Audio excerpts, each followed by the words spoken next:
Welcome to the Trader, a Traitors podcast. My name's Matthew, and I'm a writer working in TV development, and I am a handy faithful. The Trader is usually a deep dive into every episode of the hit TV competition show The Traitors. However, this is the first of a series of bonus interview episodes.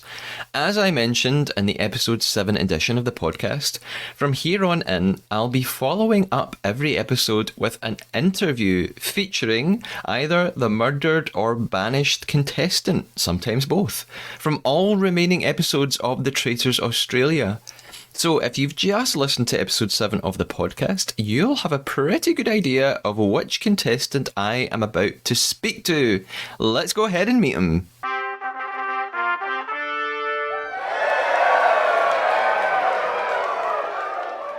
I am super excited to speak to my first Traitors Australia guest of this podcast season.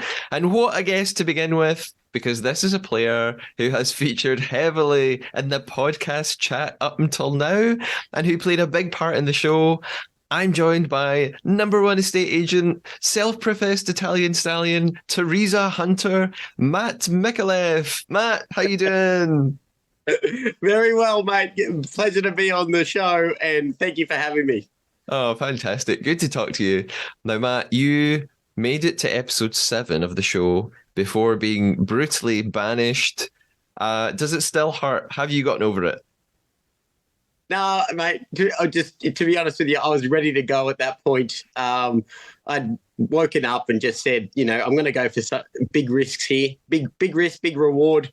That was my game plan. I wasn't one to play it safe, as you probably saw. Risk taker in life, and I just wanted to stay true to myself. So just to answer just to elaborate on that question, I tried to play the first 2 days safe, and it just wasn't sitting well with me. I just wasn't myself. I wasn't having fun. I wasn't enjoying it. So I just said to myself, stuff it. Let's be true to yourself and have some fun. Yeah. So yeah, mate, I was ready to go, and I just wanted to make some big moves and see what happened. Excellent. Now, I've got so many questions to ask you all about your gameplay. Before we go any further, I am going to introduce you to our game, which is called the Trader Traitor. Our secret mission, Matt, for the rest of the episode is to try to betray one another by telling an undetected lie. So you can tell me something about the show, about yourself, about anything else, big or small, that is a complete fabrication. For example, you could lie and tell me that Teresa snuck into your room at night and slapped you in the face while you slept. However, your lie can't be a fake opinion, like saying that you think Teresa is a traitor. So we're looking for fake facts, not fake opinions. Does the game make sense? It does, yes. Okay. Women say I'm well gifted. Well, we're going to put that to the test. So our game then begins from this moment on. So, all right, firstly, Matt, let's tackle the elephant in the room. Do you still think Teresa is a traitor? 100% yes. You mean I'm gonna quote Teresa here and say a handy? 100. 100. Now we'll talk more about Teresa later on. I just had to get that question out of the way. Let's go back a little bit earlier in the series. So, firstly, how did you find out about the show in the first place? How did you apply? I was approached. I have quite entertaining and creative real estate videos. I'm a real estate agent by trade. So I dress up and, have a bit of fun with showing properties. I think that got the attention of the local TV station, and then it went across Australia, and then I approached from that. I see. And once you knew the rules of the game and you understood how it worked, did you want to be a traitor or a faithful? I didn't mind, but my company had a bit of say in that. They didn't want me to be a trader. just because of, authenticity and being a trustworthy person, so their profile, their name was there as well. So they didn't want to see me lying and betraying. So I requested not to be a traitor, but in hindsight, I regret that. I would love to have been a traitor, and I don't think it would have had any impact on my career or my life or their brand either. It's a show, people understand, the notion of the game. Yeah. And that makes sense. Do you think you would have been a good traitor? Do you think you might have gone even further if you had been one? Yes, I actually do think I would have gone a lot further. I would have taken less chances, obviously, which ultimately that got me banished was, the risk that I decided to take. Yeah, yeah. So on the podcast so far, we've been working through each episode chronologically of the show, and I have a few questions that have come up along the way. I'm going to go back to episode 3. In episode 3, Chloe the clairvoyant had just left the show, and she had named 4 traitors before she left, 4 people who she thought were the traitors. You suggested at the banishment in episode 3 that you put her theory to the test and that you should pick one of those 4 people that she had named to banish. Was this because you believed in her psychic abilities, or like Middy, did you just think maybe she'd picked up on something through body language, or there was some other reason she'd named these people? Like, why did you want to go along with testing Chloe's 4 names? Well, I just thought it was logic, mate. Like you get given something in life. Well, test it. Like see if there's any truth behind it. It's just logic for me. She's named 4 names. If we don't go after those names, then we're just gonna keep wondering. We might as well rip the Band-Aid off, pick one, figure out if there's any truth to it, and go down that path. Yeah. So it was common sense to me. At some point in the game, we were going to test the theory. Whether it was the next banishment or 10 banishments later, that theory, it was just a development in the game. We had to test it at some point. So, it's just common sense. Yeah. And I suppose everybody was talking about it. So I suppose it moved everyone was talking about those names anyway. So why not just sort of get it over with, I suppose? 100%. So, and this is a great thing to take in life. Opinions create arguments. Facts, you can't argue with facts. So let's find out if it's a fact or if it's fiction. Sure. Yeah. Yeah. Another significant event in that same episode was then at the end when Fee, Teresa, and Justine all voted for you. In hindsight, you now know obviously that none of them were traitors. So why do you think at this early stage, why did those 3 people vote for you? Do you want the honest answer? Of course. I think that must have been just a little click thing. There are a lot of clicks in the cast, inside and outside film and on TV. So at the end of it, I actually thought the reason for that was because one of them was a traitor, which I focused my attention on Teresa. But now knowing that there wasn't, it was just a click thing. Those girls got along really, really well. You never saw them voting for themselves. And that was one of the things that kind of frustrated me was they had their friends in the group and they had a pact mentality there. So whether that was on purpose or not, it just happened to be that way. And I think people gravitate to different people over time, and that's what happened there. So that's my explanation to that, my understanding. Yeah, yeah. And finally, on this episode, we ended up with quite a rare Traitors event, which was after the voting, there was a tie between Angus and Cash. This has only happened once in the UK Traitors. It didn't happen at all in the US version. So I have 2 things to ask you about that tie. I'll kind of ask in a backwards way. Firstly, you had to change your vote from your original name and you changed it to Cash. Why did you go for Cash over Angus? Because I had an alliance with Angus. A secret alliance? Yes, that wasn't shown on TV. Okay. So you must have got on with Angus pretty well. From day 2, I identified that he was a traitor, and Ah, I made a pact with him that I actually wouldn't vote him out. I would try and save him towards the end, and he would save me in the banishment room. okay. I see. That is very tactical. That makes sense. So Yes, yeah, the you reason keep why I him went for in, cat. and you keep him in. He keeps you in. 100%. Okay. And my second question about that tie break is that, funnily enough, you changed your vote from Marielle, and you were the only person to vote for her. So you correctly suspected that she was a traitor before anyone else did. Why?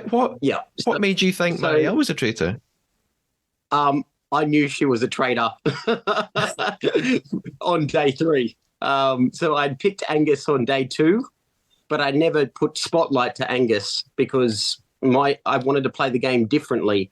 The standard thing to do is to identify a traitor and kick them out. Yeah. But the unknown thing is, how do you, as a faithful, how do you ensure longevity in the game? You make friends with a traitor and take your name out of the murder room. Yeah. Has this topic ever come up before in any of the other seasons or any of the podcasts? Yeah, that idea has come up a few times in discussions that actually, as a faithful, constantly naming traitors is probably a bad thing. So yeah, 100%. But you need to have a pact with one of the traitors because actually I won't go too into depth. I'm just going to touch on the surface. But day 2, it all made sense to me. You're waking up every morning, Russian roulette, knock at the door, you've been murdered. The name of the game for the faithfuls is not to pick out the traitors and banish them. It's to ensure longevity to the end of the game. So that clicked to me on day 2, and I identified Angus as a traitor. His body language was all over the place.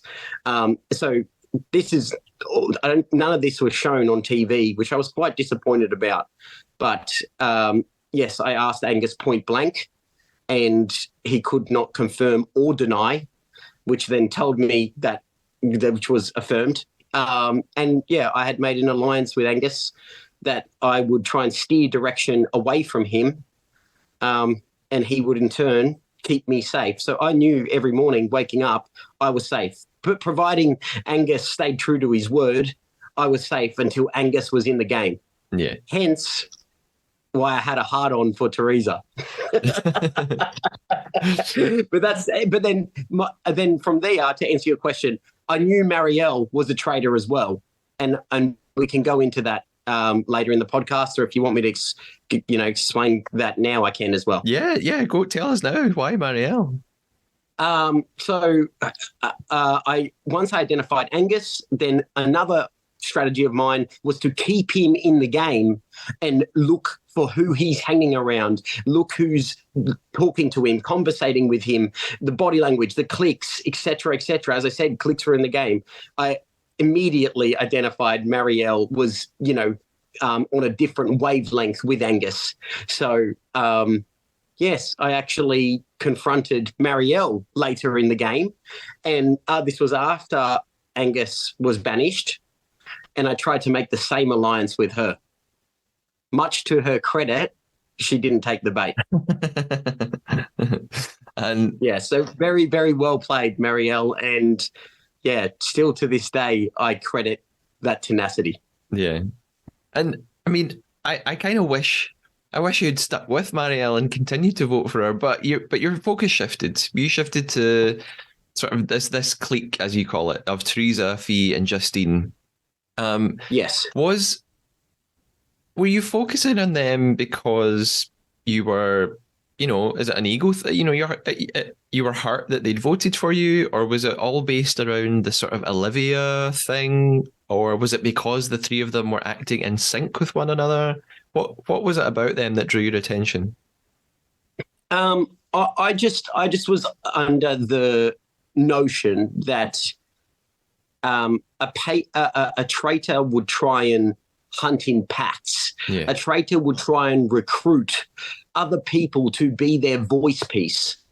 And yeah, I was under the impression that that was the pact, and there was a leader in that pact, and I was trying to figure who that out, who one of the three were. Yeah, yeah. But clearly I was wrong, and I'm happy to admit that. Yes, and I have lots of questions about that, don't worry. What I wondered when I watched the show was that Justine was then murdered in the following episode. So did that not sort of dispel your theory that the three of them were working together? No, because that's a perfect move for a traitor to do, to shift the blame off my theory. Okay. Like, they would want me to think that. Oh, well, Justine's gone. Why not? You know, he's going to shift his focus now. Let's murder Justine on purpose so that he can shift the blame. Okay. So you must have thought that, I do understand that. That must mean that you didn't think Justine was a traitor, just that she was close to the traitors and that they were sort of using her. Okay. Correct. I see. Yes, as a pawn. Yes. Yeah. Moving on to another episode. In episode 5, you pulled a bit of an MK because you gave a speech at breakfast about vindicating yourself. Did you worry that this might make people see you the way they saw MK, who they quickly banished? No, because they learnt from that mistake. Like, yes, it was already tested and proven, so I had no concern whatsoever. Basically, my game plan was to not raise enough heat on the traitor level, but to eliminate my chances of getting murdered. So I had achieved this by eliminating my chances of not getting murdered. So all I had to do was just manage that heat level on the traitor raider per se. Because I love. Is that because the traitors sort of like to keep people in the game who are potential suspects? 100%. You need a bit of heat on you all the way along, because then that in turn, if you don't have an alliance with the traitor, that in turn will eliminate your risk of actually going, because the traitors want you in there because you need heat. But the danger line is having too much heat that you get banished. Yeah. So you just want a little bit of heat, but not too much. Yeah, that makes sense. That ensures people your longevity in the game. Yeah, if you're very, very quiet, you're an easy target for murder because they think, well, they're never going to get banished. Let's get rid of them. 100%. Yeah. This sounds like it's so complicated. Are you constantly stressed and have a headache when you're playing this game? Well, yes, it is a very, very stressful environment. And yeah, it's a very artificial environment as well. Yeah, so yes, it's a head fuck, that's for sure. Yeah. So from here on in then, let's talk about Teresa. You were very laser focused on her. Why Teresa and not Fee? Because Fee was also quite sort of gregarious and loud. Yeah, I actually shifted at one point in time to Fee. But me and Teresa are very good friends now. We actually had dinner last week. So that's awesome. So yeah, much love, Teresa. But yeah, I did waver to Fee a little bit, and I was contemplating both of them at different stages in the game. Yeah. So I guess that answers my next question. I was going to ask, was it a personal clash or was it purely gameplay? But it sounds like on a personal level, you get on with Teresa. Oh, well, I think she's an absolute legend. Yeah. I appreciate her humor. I'm a very humorous. So I've got two, Jekyll and Hyde personas to me. I'm a very logical person, but I'm the class clown as well. So going into the casting of the Traitors, they picked me for my class clown, but and I wanted to be the class clown, but in the game, my logical side came out. My ADHD, my high functioning autism side came out, and that's the way I chose to play the game. Yeah. And I've suggested a theory on the podcast before, and you can tell me whether you agree with this or not. My theory was that because you seem like you're quite a high achiever, you're like a go-getter, you're a very persuasive person because of your career, that maybe that had an influence on your gameplay, because as a player of the game, you're very tenacious and very like determined. Does that ring true? 100% true. Yes. And this is the thing that I actually failed to understand. And I actually said this very openly on the show and in interviews with the producers. In life, I have a lot of influence. I have a lot of influence is probably the right word. I'm in control of people's lives, people's houses, hundreds of thousands of dollars of their money. What I say normally, people listen. Yeah. I have I have 10 staff members underneath me right now. I'm a leader by trade. I have a lot of responsibility. I didn't appreciate that going into a room full of strangers, there's none of that. There's zero of that. And, I just was true to myself, and that was all I really know. That didn't work at all. There was literally no influence, no respect in that manner for what I've achieved in life. I was a stranger. And the whole idea was don't trust anyone. So I have a lot of trust in life. People trust me a lot. But that's what I didn't appreciate. That's what, I didn't appreciate I would be missing from the game. Yeah. If I had that, it would have gone a different way. Yeah. And while you were very focused on catching Therese as a traitor, lots of other players were kind of telling you, like, stop talking about her, you're digging your own grave. And I thought one of the most I think I know what you're going to say here, but I thought one of the most compelling pieces of evidence to suggest that Teresa wasn't a traitor was that she had voted out both Angus and Claire. Did any of that make you rethink your strategy? Angus and Claire? Yeah. Why is Claire relevant there? Because was Claire a traitor? She was a traitor. No. Which one was Claire? Claire was the second traitor who was banished right after Angus. I've got a mind blank of Claire. So sorry. Anyway, yes, to answer your question, anyway, she's voted out 2 traitors. Before Angus left, Angus said, remember this, it's every man for themselves. So that really rang true to me, and thought the traitors are going against each other, trying to save their own asses. Yeah. So that meant nothing to me. Yeah. I mean, I guess, I don't know why I'm saying that, because Marielle did the same thing. So, and she was still a traitor. So, yeah. 100%. Yeah. And I had Marielle on my radar, and she did the same thing. So that even validated that theory even more. Yeah.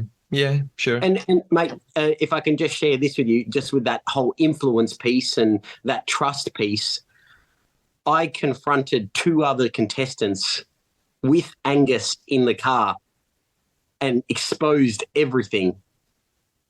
This is what's happening. I've got an alliance. We can make it to the end if we all work together. I need help trying to keep heat off Angus from you two. Let's do this together.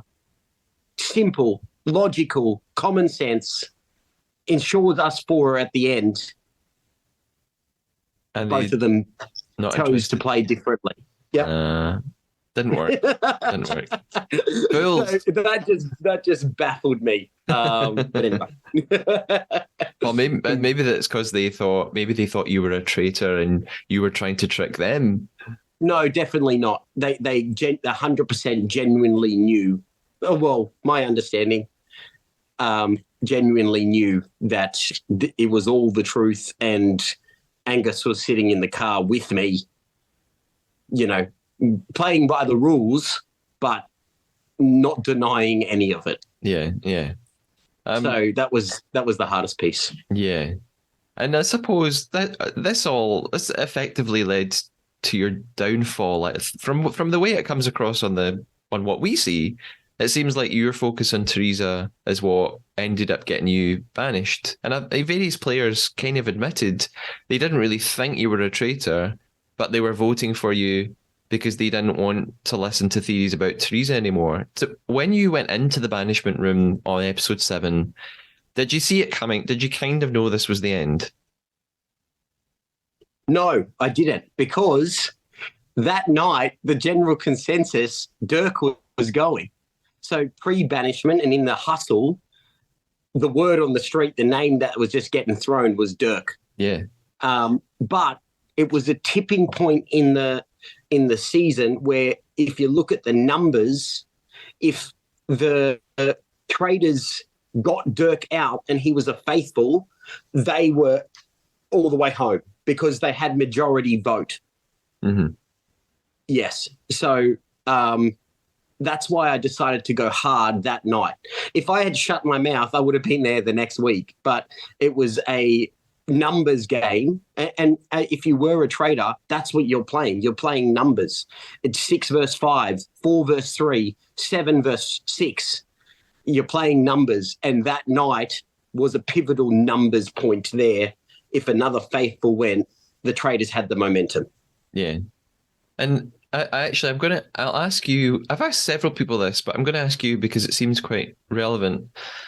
Do you think, because you've talked a lot about how, as a faithful, it's a numbers game, the Traitors have got to think about numbers, and you've said that as a faithful, you're constantly having to think about having some level of heat on you, but not too much, and not. Do you think that actually this game is weighed heavily in favour of the Traitors? Do you think it's far 100%. easier? Yeah, 100%. What do you think? Because people just hang themselves, and the pack will just cling on to something that makes no sense, or that they think that makes sense. The Traitors can, lay low and just let people hang themselves to start with. Yeah. It's something that has come up a lot when I've talked to different guests about the show. My last few questions, really, when did you discover the truth? Like, when did you discover that Teresa wasn't a traitor? Was it when you watched the show on TV? Did you find out who the Traitors were before that? No, I actually, on TV. I found it on TV. Yeah. And I didn't want to do that to myself. Like, I didn't want to talk to the contestants or, ask Teresa herself. I wanted to make sure that, it was much of a surprise for me as it was everyone else. Yeah. And in retrospect, were there other clues about maybe like Nigel? Looking back, could you now think, oh, now I realise this, now I notice that thing? Or are you still completely surprised at how well some of the Traitors lied? The only traitor that surprised me, and now it jogs my memory actually, was Claire. I had very strong suspicions of Nigel, and I actually confronted Marielle when I confronted her and said, if I don't make this pact with you, I'm going to go make it with Nigel. And she still didn't bite to this very day. I have some theories of why she didn't bite, but yeah, Claire was the only one that surprised me. I identified Angus, identified Marielle, and I identified Nigel. But another thing that was super frustrating, we didn't get enough gameplay. We didn't, like, I had so much moves, so many conversations to have, so much strategy, and we were very limited with gameplay. We were very limited with different situations, different people who we were with. We were controlled, in a way to, write a narrative and a script there, which was, again, super frustrating. Yeah. Last question for now. How? I'm still trying to pick your lie. Have you said your lie yet? I can't. Maybe could have. Maybe it's still your lie yet? No, can't reveal that. Well, pressure's on if it's still to come, because exactly. If I haven't already told it, it's going to have to come really soon. Okay, well, you're in trouble. If you were to go back and play the game again, what would be the number one thing you would do differently? Nothing. I love the way I played. I stayed true to myself. So I took risks, and in life you take risks. Some work, some don't. If they don't work, learn from them. I would have changed nothing. I had heaps of fun. I enjoyed the experience. Yeah, Good. Go hard or go home. absolutely. Now, Matt, it's almost time to conduct our own banishment and conclude our game. But before we get there, can you tell us where can we find you online? Is there anything that we should check out that you want us to know about? What's coming up for you? Yeah, well, my Instagram handle is Matt Micallef, GC agent. I'm 1 week away from opening my own real estate office in Australia. We have very, very creative content, very engaging videos. So, if you're overseas, interstate, wherever it may be, there's still amazing content there. If you know of anyone that needs help and assistance on the Gold Coast in Australia, in Queensland, with buying, selling, renting, we're always here to help. I'm fortunate to be the number one agent for my company, which is the largest company in Australia, for my city at the moment. So, yeah, that's pretty much where I can help people in life. Yeah, fantastic. And there are lots of listeners this season in Australia because this is all about Australia. Now, Matt, we've been playing a game. We've been playing the Traitor. I'm so stuffed here. Our mission was to lie to one another. I've completely missed it. So, well, does that mean maybe I've done pretty well here? Have you got any idea what I lied about? The only thing I took a note down was Claire, the trader, but then it clicked to me. She was the supermarket lady. So that name just didn't ring the bell. I just had the blank there. Yeah, no, mate, I missed it. Okay, I'll tell you what it is, and then I'm going to guess your lie. My lie was fairly early on. I was talking to you about episode 3 when there was this tie break between at the banishment. There was a tie, and I said that this was very rare. You changed your vote. No, I said that this happened once in the UK Traitors, and actually that was a lie. It never happened in any other version at all. So, okay, well, I've never seen any other version, so that's why I didn't pick up on the lie. It was a very small, sneaky lie. Well done. I'm going to guess your lie now. Sure. I wrote a couple of things down that I thought it might be. I'm going to go for my middle guess. I think you betrayed me when you said that you had dinner with Teresa last week. That's correct. Well done. I thought, what was your other things that you had written down? My other guesses were that you had approached Marielle to form some sort of pact with her. I thought maybe that wasn't true.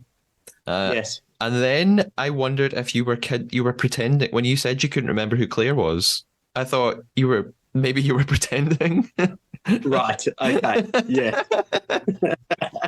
No, I just had a mind blank there, mate. But yes, you got me. I didn't have dinner with Teresa last week. Maybe at some point that's going to happen in the future. 100%. Matt, thank you so much for joining me today on The Trader. I hope you've had a nice time talking about your time on the show. I did, mate. Yep. Really, really appreciate it. Hello to everyone watching. Hello to all the contestants. I miss you guys. I hope you're all well and living happy, healthy lives. Brilliant. I will talk to you very soon online, Matt, I'm sure. Take care. Goodbye. Thanks, Mike. See you, mate. Hello, Trader listeners. I hope you enjoyed my interview with Matt, my first of many more to come this season. I've been recording some of these interviews slightly out of chronological order, and so I've already spoken to several of the other contestants. But if you have great questions you want me to ask any of the remaining players, check out the podcast Instagram or Twitter to see who's lined up and get in touch with me ASAP. The Instagram for the podcast is @TheTraderPodcast, Twitter @TheTraderPod, and you can email me at thetraderpodcast@gmail.com. It's always lovely to get nice comments and thoughts about the show, even if you don't have a question for one of the contestants. Episode 8 is up next, where I'll be joined by a brand new co-host to the podcast. It's already available to download, as well as the interviews with another 2 contestants. So I recommend going right ahead and binging those. Until then, as always, stay faithful.